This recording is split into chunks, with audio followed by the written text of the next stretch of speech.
क्यों मनाया जाता है? इस दिन गुरु गोविंद सिंह जी के पुत्रों तो हमें क्रिसमस के साथ साथ, सेलिब्रेशन के साथ ये चीज भी ध्यान रखनी चाहिए कि हमारे ही हिंदू धर्म में सिख जो थे उनके 4 पुत्रों को मारा गया था, और उनकी आपको पूरी स्टोरी जो बताएंगे वो मैम बताएंगे, तो आप ध्यान से सुनना और उसमें आपको क्वेश्चन पुट किए जाएंगे, आपको उनके आंसर भी देने हैं। Okay okay. अब आपको मैम स्टोरी बता रहे हैं तो आप उनकी भी स्टोरी जरूर सुनो। Okay start ma'am.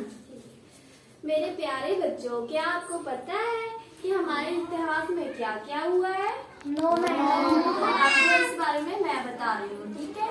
20 से लेके 29 दिसंबर तक गुरु गोविंद सिंह जी के पूरे परिवार को शहीद किया गया था, ठीक है। आगे सुनो मेरी कहानी अच्छे से और ध्यान से।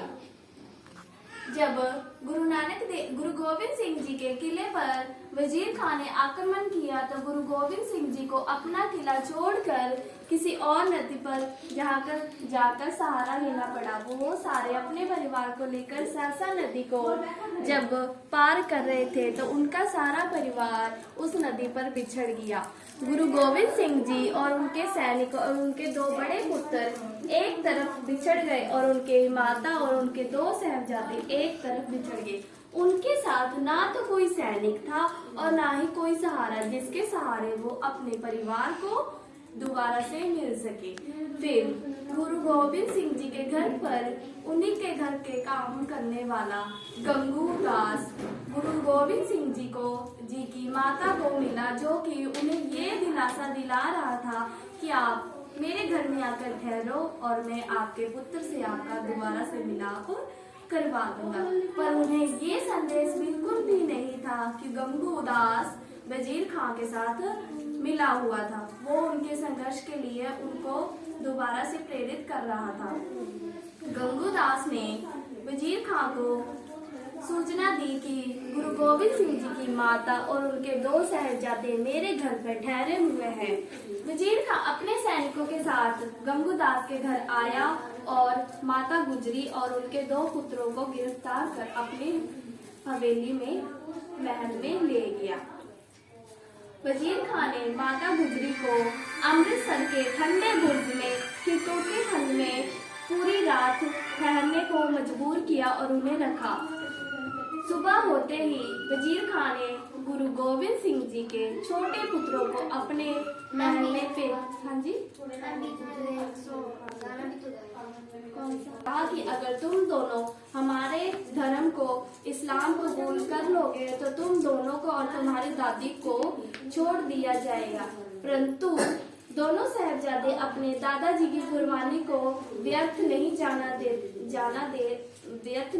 दे रहे थे, क्योंकि उनके दादाजी ने भी इस्लाम कबूल करने को साफ मना कर दिया था और उन्हें शहीद होना पड़ा था।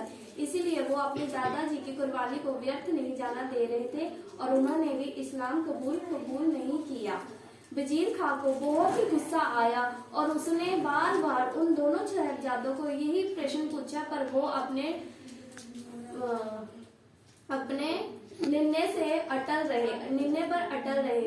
फिर वजीर खां ने दोनों साहबजादों को दीवार में चुनवाने का निर्णय लिया और छोटे छोटे नन्ही जान को दीवार में चुनवाया गया। वजीर खां इतना ही दुष्ट और पापी था, उसे इस बात से संतुष्टि थी कि वो दोनों अभी तक नहीं मरे हुए होंगे और उसने उस दीवार को दोबारा से तोड़वाया। तब तक उन दोनों की सांस चल रही थी।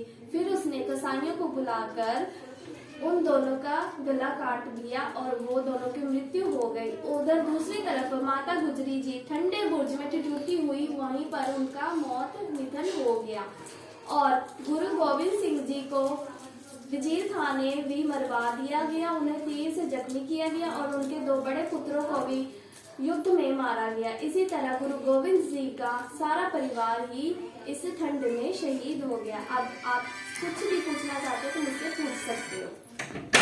चिनवाया कैसे? चिनवाया, अब देखो 2 बच्चे हैं, उन दोनों को बॉक्स में चिनवा दिया, दोनों तरफ दीवार खड़ी कर दी, ऊपर से भी दीवार खड़ी कर दी और अंदर बिल्कुल भी सांस जाने के लिए हवा क्रॉस नहीं हो रही थी, जिस तरह उन दोनों की मौत हो गई।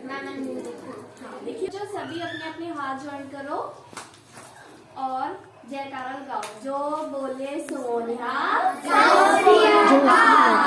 जो बोले सोनिया, सत श्री अकाल। अब बोले सोनिया, सत श्री अकाल। अब आप सबको गुरु गोविंद सिंह जी के और उनके परिवार और उनके पुत्रों ने दी गई कुर्बानी को अपने पूरे परिवार को ये याद दिलाना है कि उन सभी परिवार ने हमारे लिए कितनी कुर्बानी दी है। हमें इस कुर्बानी को कभी भी भूलना नहीं है और क्रिसमस के साथ साथ इस दिवस को भी अच्छे से मनाना है। ठीक है।